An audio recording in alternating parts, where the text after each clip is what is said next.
আসসালামু আলাইকুম। আমি আজকে কই মাছের ঝোল রেসিপি দেখাবো। ফুলকপি, আলু, সিম দিয়ে ফুলকপি দিয়ে আমি কই মাছের ঝোল আজকে কিভাবে রান্না করি সেটাই শেয়ার করব।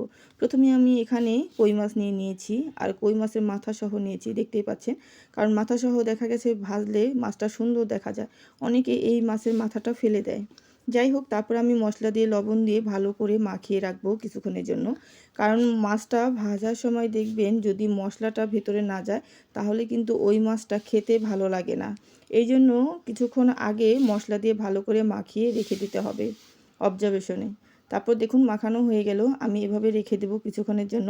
তারপর অপর পাশে আমি এই কড়াইতে তেল দিয়ে দিব। তেলটা প্রায় গরম হয়ে এসেছে, দেখতেই পাচ্ছেন। আর একটু গরম করে নিলেই ভালো হয়, যাতে মাছটা সুন্দরভাবে উঠে যায় আর ভাজা হয়ে যায়। তারপর আমি এক এক করে সবগুলো কই মাছ একসাথে আমি দিয়ে দিব। যেহেতু মাছের পরিমাণ অল্প, আমি একসাথেই মাছগুলো দিয়ে দিলাম। আর মাছ যদি বেশি হয় তাহলে আপনি 2 বা 3 বার দিতে পারেন, এটা আপনার মত মতো আপনি ভেজে নেবেন। তারপর আমি এগুলো কিছুক্ষণ নেড়ে চেড়ে ভালোভাবে আমি মাছগুলো সুন্দর করে ভেজে নেব। আর একটা কথা, আমি কিন্তু আজকে মাটির চুলায় রান্না করতেছি। আর মাটির চুলার রান্না তো বুঝতেই পারেন, মাটির চুলায় রান্না কিন্তু অনেক মজার হয়ে থাকে। মাছটা হওয়ার আগে আমি উল্টে দিয়েছি, এই জন্য হালকা একটু হয়ে গেছে। যাই হোক, এইভাবে আস্তে আস্তে করে সবগুলো মাছ আমি সুন্দর করে ভেজে নেব। তারপর আমি এখানে কিছু সবজি নিয়েছি, ফুলকপি, আলু, সিম আর দিয়েছি পেঁয়াজ কলি, দেখতে পাচ্ছেন। কারণ শীতের সবজি, এটা তো আর কিছুই বলার নেই, শীতের সবজি অনেক মজার হয়ে থাকে। আর সব ধরনের সবজি দিয়ে যদি মাছ বলুন বা চচ্চড়ি বলুন, যাই বলুন না কেন রান্না করেন, দেখবেন খেতে ভীষণ ভালো লাগে। এখানে আমি সবগুলো পরিষ্কার করে নিয়েছি, সবজি ভালোভাবে ধুয়ে নিয়েছি। আর অপর দিকে আমার মাছগুলো সবগুলো ভাজা হয়ে গেছে, দেখতেই পাচ্ছেন। আমি এখন এগুলো ভাজা হয়ে গেলে এক এক করে তুলে নেব। তারপর আমি ওই তেলের ভিতরে পেঁয়াজ মরিচ দিয়ে দিব। যেহেতু এইখানে তেলটা রয়ে গেছে, পেঁয়াজ মরিচ ভালোভাবে সুন্দর করে ভেজে কষিয়ে নেব। আর তরকারি রান্না করার আগে অবশ্যই মশলাটা ভালোভাবে কষিয়ে নিতে হবে, তাহলে দেখবেন ওই তরকারির স্বাদে গুণে অটুট হইবে। তারপর দিয়ে দিলাম এখানে সাদা লবণ, আমি লবণটা দিয়ে দিলাম এখানে। তারপর আমি কিছুক্ষণের জন্য ভেজে নেব। তারপর একটু আদা বাটা দিয়ে দিলাম। আর মাটির চুলার রান্না কিন্তু খেতেও যেমন ভালো লাগে, রান্না করতেও ভীষণ ভালো লাগে। জানি না কার কাছে কেমন লাগে, আমার কাছে তো ভীষণই ভালো লাগে। সেই জন্য আমি দুটাতেই করি, মাঝে মাঝে উল্টিয়ে পাল্টিয়ে, ভালোই লাগে আমার কাছে। আর আমার মনে হয় গ্যাসের চাইতে না মাটির চুলায় খাবারটা বেশি টেস্ট হয়। আপনাদের কাছে কেমন লাগে অবশ্যই কমেন্ট বক্সে জানাবেন। তারপর আমি মশলাটা ভালোভাবে সুন্দর করে কষিয়ে নিলাম।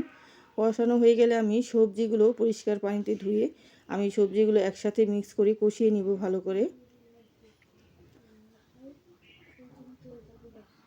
ভালো করে কষিয়ে নেব, এখানে মশলাটা যেন সব সবজির গায়ে লাগে। ভালোভাবে আমি নেড়ে চেড়ে দেবো।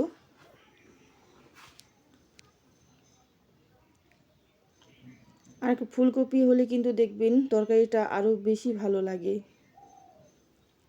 তারপর আমি ঢাকনা দিয়ে ঢেকে দেবো কিছুক্ষণের জন্য। তারপর উল্টিয়ে দিলাম। তরকারিটা যতক্ষণ না পর্যন্ত ওই হালকা একটু না মজে আর কি, নরম না হয়, ততক্ষণ পর্যন্ত আমি এটা কষাবো। কারণ রান্না করতে গেলে দেখবেন সবজি বা মশলাটাই কষানো হলো মেন। কে কীভাবে রান্না করেন জানি না, আমি যেভাবে রান্না করি সেভাবেই বললাম। তারপর মশলা দিয়ে সবজি কষানো হয়ে গেলে আমি পরিমাণ মতো এখানে পানি দিয়ে দিব। বেশি একটা পানি দেব না, কারণ যেহেতু আমি ঝোলটা একটু কম রাখবো। আপনারা যদি বেশি চান তাহলে বেশি দিতে পারেন। তারপর আমি আবার ঢাকনা দিয়ে ঢেকে দিলাম। তারপর বলক চলে এসেছে দেখুন, আমি ঢাকনাটা খুলে নিলাম। তারপর আমি মাছগুলো সব এক এক করে দিয়ে দিব। যেহেতু ঝোলের পরিমাণটা আস্তে আস্তে কমে যাচ্ছে, আগেই দিয়ে দিব যাতে মাছে ঝোলটা ঢোকে। এভাবে দিয়ে দিব। তারপর কিছুক্ষণ পরেই দেখুন ঝোলটা কিন্তু কমে এসেছে, প্রায় আমার তরকারিটা হয়ে এসেছে। এইভাবে দেখবেন কই মাছ হোক যে কোনো মাছ হোক রান্না করে একবার খেয়ে, আর কই মাছটা কিন্তু ভীষণ ভালো লাগে। তারপর দিয়ে দিব ধনেপাতা। আর এই শীতের সিজনে ধনেপাতা যদি তরকারিতে না দিই তাহলে কিন্তু ওই তরকারিটা অপূর্ণতা থেকে যায়। যারা ধনেপাতা পছন্দ করে না সেটা জিরে গুঁড়ো দিতে পারেন। তারপরে আস্তে আস্তে আমি কিছুক্ষণের জন্য চুলায় রেখে দিব। আমার তরকারিটা একদম হয়ে এসেছে। কই মাছটা কিন্তু খেতে ভীষণই ভালো লাগে।